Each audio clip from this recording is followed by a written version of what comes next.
So our guidance, which we have published today with a 6 to 9% vehicle production, is still based on the world before, so to say.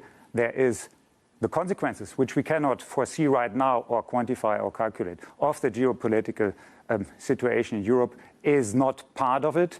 We have to monitor day by day, hour by hour, the situation in order to evaluate what that means. But the guidance itself is supporting further growth, 6 to 9% of the vehicle market, and we assume an overall growth thereof based of 15%. So outperforming the market on the one hand, bringing our new technology products in and serving our customers. This is what our guidance is based on right now. Understood. And some of the risk, obviously, that is emerging for your business must be in supply chains. Can you talk to me a little bit about where it's most squeezed? Is it in the chip side of things? I mean, the semiconductor crisis has started in 2020, and it's still valid for the year of 2022. We only assume a slight relief in the second half of this year, and then further going into 2023, where additional capacities are coming on steam from the semiconductor supply industries.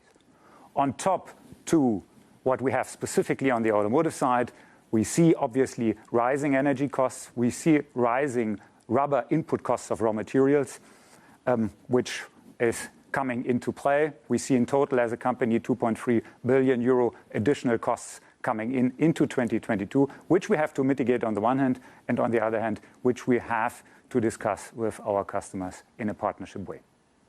Understood. Let's talk about the wider strategy then for your business in terms of splitting out certain units, especially in the automated driving division. What updates can you give us on that?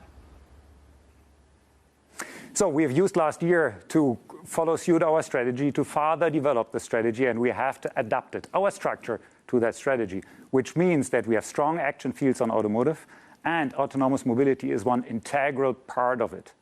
There is no plan to spin off to get autonomous mobility solo. It's an integral part of automotive, as automotive is an integral part of the company Continental, with the three strong sectors a part of, beside of automotive, tires and ContiTech. Under one roof, we only explore the full strength of this company.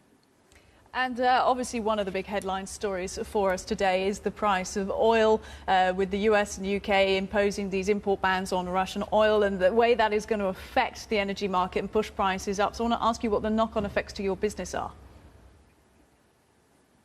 Too early to judge.